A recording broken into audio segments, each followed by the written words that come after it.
सुप्रभात बच्चों। पिछले व्याख्यान में हमने विशिष्ट चालकता, तुल्यांकी चालकता के बारे में पढ़ा तथा उनके मध्य संबंध स्थापित किया। आज हम देखते हैं मूलर चालकता। किसी विद्युत अपघट्य विलयन की चालकता शक्ति को मूलर चालकता के रूप में भी व्यक्त करते हैं। इसे लैम्डा m से निरूपित किया जाता है। परिभाषा में कहते हैं किसी विलयन के एक निश्चित आयतन में उपस्थित एक विद्युत अपघट्य पदार्थ के एक मोल द्वारा उपलब्ध कराए गए आयनों की चालकता शक्ति को मूलर चालकता कहा जाता है। अर्थात अगर वैद्युत अपघट्य की एक मोलर सांद्रता है तो उस विलयन में जितने भी आयन उपलब्ध होंगे उन आयनों की चालकता शक्ति ही मोलर चालकता कहलाती है। मोलर चालकता तथा विशिष्ट चालकता में संबंध स्थापित करते हैं इस समीकरण के द्वारा। Lambda m is equal to K by Cm। चूँकि Cm मोल प्रति इकाई आयतन में विलयन का सांद्रण है। हम यदि मान लें Vm घन सेंटीमीटर में विद्युत अपघट्य पदार्थ एक मोल घुला हुआ है तो Cm बराबर 1/Vm हो जाता है। तब फाइनल इक्वेशन आता है lambda m is equal to K into Vm।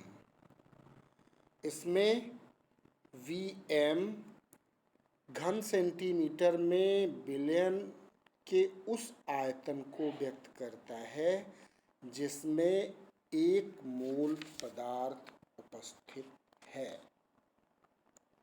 अब अगर अनंत तनुता हो तो Vm तनुता पर किसी विलयन की मोलर चालकता उस विलयन की विद्युत चालकता है जिसके Vm घन सेंटीमीटर आयतन में विद्युत अपघट्य पदार्थ का एक मोल घुला हुआ है। आप इस परिभाषा के आधार पर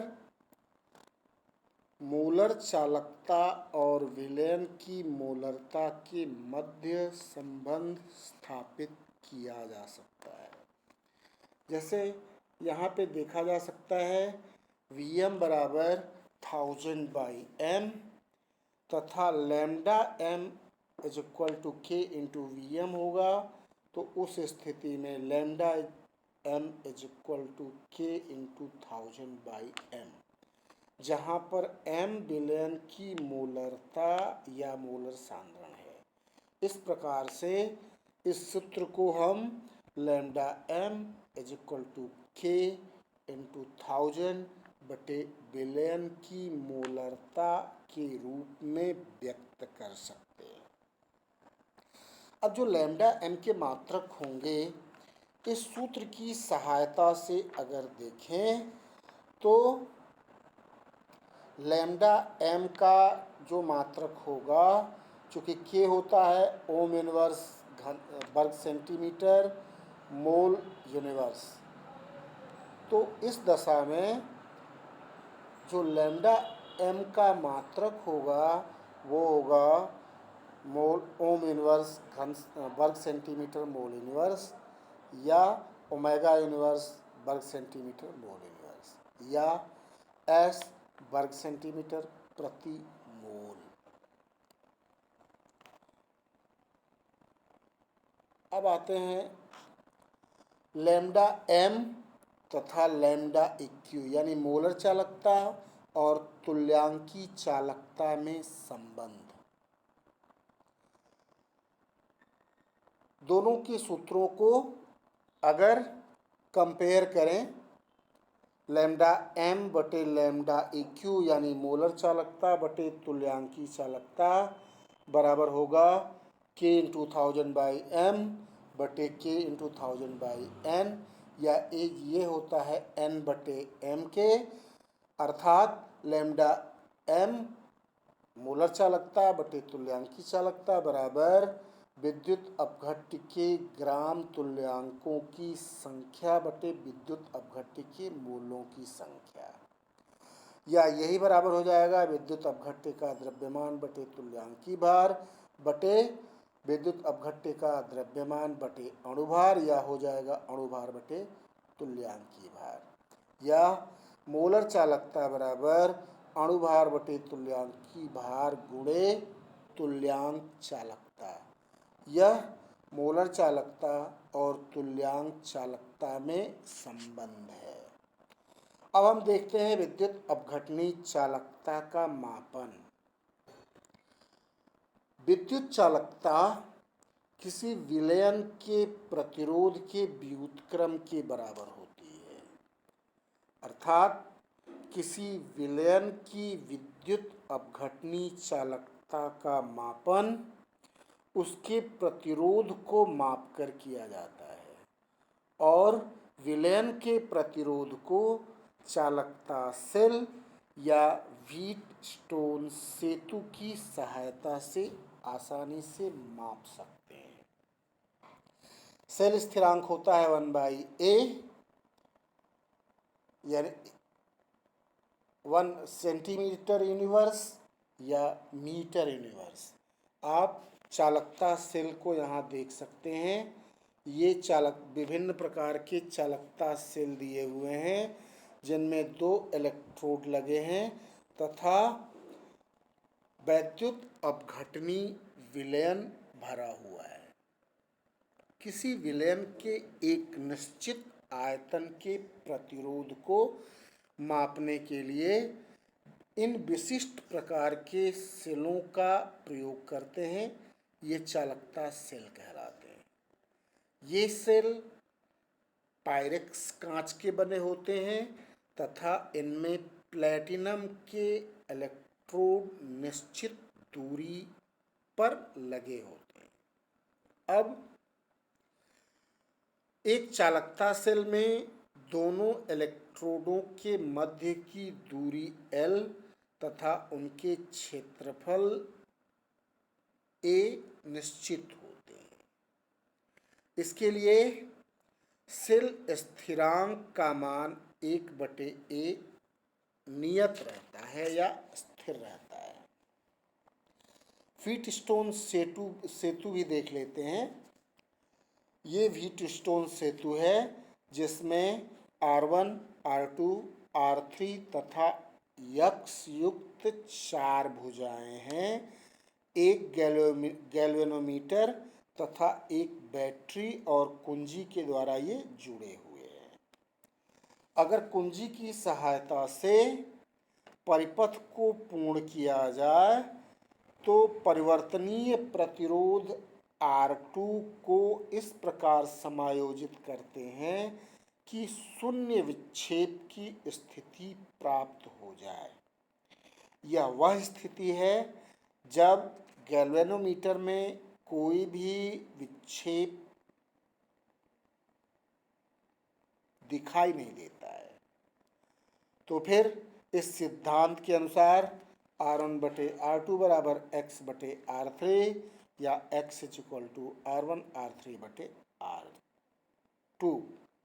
यहाँ पे R1, R2 और R3 का मान प्राप्त होने पर अज्ञात प्रतिरोध या सेल प्रतिरोध यक्स का मान निर्धारित कर सकते हैं। विद्युत अपघटनी चालकता का मापन। इस विद्युत चालकता को ज्ञात करने के लिए विलयन के प्रतिरोध को एक व्हीटस्टोन ब्रिज तथा चालकता सेल की सहायता से मापा जाता है। अब देखिए व्हीटस्टोन सेतु में जो यक्स था उसकी जगह पर इस चालकता सेल को जोड़ा गया है और बैटरी से जो प्राप्त दिष्ट धारा विद्युत अपघट्य विलयन में विद्युत अपघटन की प्रक्रिया को संपन्न कराती है। विद्युत अपघटन के कारण विलयन का सांद्रण परिवर्तनीय हो जाता है। इस प्रभाव को ध्रुवीकरण प्रभाव भी कहा जाता है। इसलिए इस मापन में बैटरी का प्रयोग नहीं किया जा सकता है। इस समस्या के हल हेतु प्रत्यावर्ती धारा का प्रयोग करते हैं। चूंकि गैल्वेनोमीटर प्रत्यावर्ती धारा नहीं माप सकता, इसलिए उसके ऊपर विशेष सूचक यंत्र, जिसको नल पॉइंट डिटेक्टर कहा जाता है, जैसे हेडफोन का प्रयोग कर सकते हैं और उसकी सहायता से हम R1/R2 बराबर R3/X/R3 की सहायता से विद्युत चालकता सेल के प्रतिरोध का मापन कर सकते हैं। 1/X बराबर R1 इंटू R3 की सहायता से हम इसका निर्धारण कर सकते हैं। अब विशिष्ट चालकता का निर्धारण। किसी वैद्युत अपघट्य विलयन की विशिष्ट चालकता बराबर 1/R इंटू 1L/A, जहाँ पर R विलयन का प्रतिरोध, L चालकता सेल में स्थित इलेक्ट्रोडों के मध्य की दूरी, A चालकता सेल में प्रयुक्त इलेक्ट्रोड का अनुप्रस्थ काट क्षेत्रफल। चूंकि विद्युत चालकता C बराबर 1/R तथा सेल स्थिरांक बराबर L/A, अतः K = C इंटू सेल स्थिरांक या विशिष्ट चालकता बराबर विद्युत चालकता गुणे सेल स्थिरांक। सेल स्थिरांक का निर्धारण कैसे करते हैं? चूंकि सेल स्थिरांक का मान दोनों इलेक्ट्रोडों के मध्य की दूरी तथा उनके अनुप्रस्थ काट क्षेत्रफल A को मापकर प्राप्त किया जाता है, लेकिन इन राशियों को शुद्ध रूप में मापना कठिन है। इसलिए सेल स्थिरांक बराबर K/C या सेल स्थिरांक बराबर विशिष्ट चालकता बटे विद्युत चालकता। तो इस तरीके से विशिष्ट चालकता के मानक विलयन का चालकता सेल में प्रयोग कर और उस विलयन की विद्युत चालकता को मापकर प्रयुक्त चालकता सेल के सेल स्थिरांक को निर्धारित करते हैं और उसके निर्धारण के पश्चात हम विशिष्ट चालकता और विद्युत चालकता के अनुपात के आधार पर सेल स्थिरांक की गणना करते हैं। अब तुल्यांकी चालकता तथा मोलर चालकता का निर्धारण। चूंकि तुल्यांकी चालकता बराबर K इंटू 1000/N और मोलर चालकता बराबर K इंटू 1000/M, यहाँ पर M और N विलयन की क्रमशः मोलरता और नॉर्मलता है। तो इस सूत्र की सहायता से सेल स्थिरांक प्राप्त होने के पश्चात हम तुल्यांकी चालकता और मोलर चालकता का निर्धारण कर सकते हैं। अब चालकता जल क्या है? चालकता का जो मापन है वह एक विशेष प्रकार से शुद्ध किए गए जल के प्रयोग द्वारा किया जाता है। तो जिस शुद्ध जल का प्रयोग चालकता को मापने में करते हैं उसे चालकता जल कहते हैं। इसकी चालकता का मान अत्यंत कम होता है।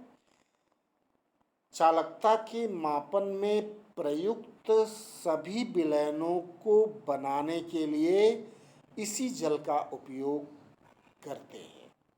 यदि यह जल उपलब्ध नहीं है तो विलयन की विशिष्ट चालकता के मान में से प्रयुक्त सामान्य जल की विशिष्ट चालकता के मान को घटा करके विशिष्ट चालकता का शुद्ध मापन करते हैं। अब मोलर चालकता का सांद्रण के साथ परिवर्तन। अगर हम इस ग्राफ को देखें तो इस ग्राफ में एक प्रबल वैद्युत अपघट्य जैसे पोटेशियम क्लोराइड या हाइड्रोक्लोरिक अम्ल की मोलर चालकता विलयन की सांद्रता में वृद्धि करने पर मंद गति से घटता है। प्रायः यह देखा गया है कि कम सांद्रण पर मोलर चालकता विलयन के सांद्रण के वर्गमूल के एक घातक परिवर्तित होती है, लेकिन उच्च सांद्रता पर एक घातक परिवर्तन नहीं होता है। जैसा कि इस चित्र में दिखाया गया है, पोटेशियम क्लोराइड की मोलर चालकता तथा विलयन के सांद्रण के वर्गमूल के मध्य खींचे गए ग्राफ में जब सांद्रण कम होता है तो वक्र लगभग सीधी रेखा के रूप में प्राप्त होता है।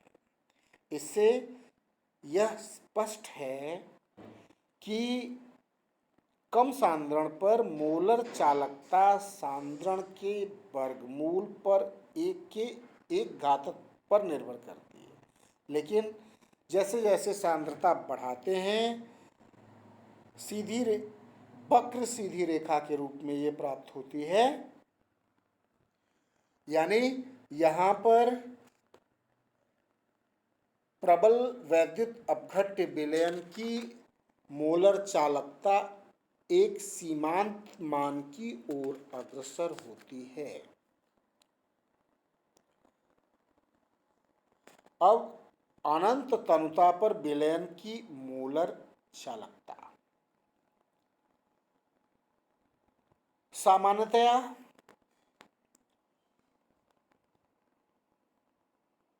जैसे जैसे विलयन को तनु करते हैं या सांद्रण शून्य की ओर अग्रसर होने लगता है तो उस दशा में प्राप्त मोलर चालकता का सीमांत मान अनंत तनुता पर विलयन की मोलर चालकता कहलाती है। इसे लैम्डा एम इनफाइनाइट से निरूपित करते हैं। लैम्डा एम बराबर लैम्डा एम इनफाइनाइट, जहाँ सी यानी सांद्रता शून्य की ओर अग्रसर होती है, व्यवहारिक नहीं बल्कि गणितीय रूप में, यानी lambda M is equal to within bracket lambda m infinite where c tends to 0। एक प्रबल विद्युत अपघट्य की मोलर चालकता तथा सांद्रण के मध्य संबंध को इस समीकरण से व्यक्त कर सकते हैं। Lambda M is equal to lambda M infinite minus A under root C, जहाँ पर लैम्डा एम किसी विलयन की सी सांद्रता पर मोलर चालकता है, लैम्डा एम इनफाइनाइट अनंत तनुता पर मोलर चालकता है, सी विलयन का सांद्रण है तथा ए एक स्थिरांक है। यह समीकरण डिबाय-हकेल-आंसेगर समीकरण भी कहलाता है। अब सांद्रण के साथ लैम्डा एम का परिवर्तन कैसे होता है। नंबर एक प्रबल विद्युत अपघट्य सभी तनुताओं पर लगभग पूर्ण रूप से आयनित होता है। और तमता में वृद्धि करने पर उसमें उपस्थित आयनों की संख्या में कोई विशेष वृद्धि नहीं होती है। विलयन के सांद्रण में परिवर्तन करने पर प्रबल विद्युत अपघट्य की मोलर चालकता में अल्प परिवर्तन वास्तव में अंतर आयनिक आकर्षण के कारण होता है। जब किसी प्रबल विद्युत अपघट्य विलयन के सांद्रण में वृद्धि की जाती है तो प्रति इकाई आयतन में उपस्थित आयनों की संख्या बढ़ जाती है, जिससे विपरीत आवेश युक्त आयन एक दूसरे के करीब आ जाते हैं और अंतर आयनिक आकर्षण कम हो जाता है। मोलर चालकता में इसी के कारण मोलर चालकता में अल्प वृद्धि होती है। यही कारण है कि सांद्रण में कमी यानी तनुता बढ़ाने पर एक प्रबल विद्युत अपघट्य विलयन की मोलर चालकता थोड़ी सी बढ़ जाती है, लेकिन दुर्बल विद्युत अपघट्यों के लिए जैसे एस्टिक अम्ल हुआ, पोटेशियम साइनाइड हाइड्रोसायनिक अम्ल हुआ, अमोनियम हाइड्रोक्साइड हुआ, ये विलयन में बहुत कम मात्रा में वियोजित होते हैं। इसीलिए समान सांद्रण के एक प्रबल विद्युत अपघट्य विलयन की तुलना में एक दुर्बल विद्युत अपघट्य विलयन में उपस्थित आयनों की संख्या बहुत कम होती है। अर्थात मोलर चालकता का मान प्रबल विद्युत अपघट्य विलयन की तुलना में बहुत ही कम आता है। अब मोलर चालकता के सांद्रण में परिवर्तन की व्याख्या। सामान्यतः दुर्बल विद्युत अपघट्य विलयन अधिक आयनित नहीं होता है। मध्यस्थ विलयन में मध्यस्थ सांद्रण पर दुर्बल विद्युत अपघट्य के कुछ अणु ही विलयन में आयनों में वियोजित होते हैं। साधारणतः सामान्य सांद्रण पर विलयन में मुक्त आयनों के कम सांद्रता के कारण एक दुर्बल अपघट्य विलयन की मोलर चालकता का मान एक प्रबल विद्युत अपघट्य विलयन की तुलना में काफी कम आता है। जब विलयन के सांद्रण में कमी आती है तो एक दुर्बल विद्युत अपघट्य विलयन की मोलर चालकता में तेजी से वृद्धि होती है। इसका कारण आयनन में वृद्धि का होना है। जैसे जैसे विलयन की तनुता बढ़ाते जाएंगे वैसे वैसे दुर्बल विद्युत अपघट्य के अणु मुक्त आयनों में वियोजित होते हैं तथा उसकी मोलर चालकता को बढ़ाते हैं। आप इस ग्राफ की सहायता से देख सकते हैं जैसे जैसे सांद्रता कम होती जा रही है वैसे वैसे एसिटिक अम्ल की मोलर चालकता का मान क्रमशः बढ़ रहा है। आप देख सकते हैं असेंडिंग ऑर्डर में ये क्रमशः कम से अधिक की तरफ ऊपर की तरफ जा रही है चालकता। आज के लिए इतना ही। Any question? Thank you.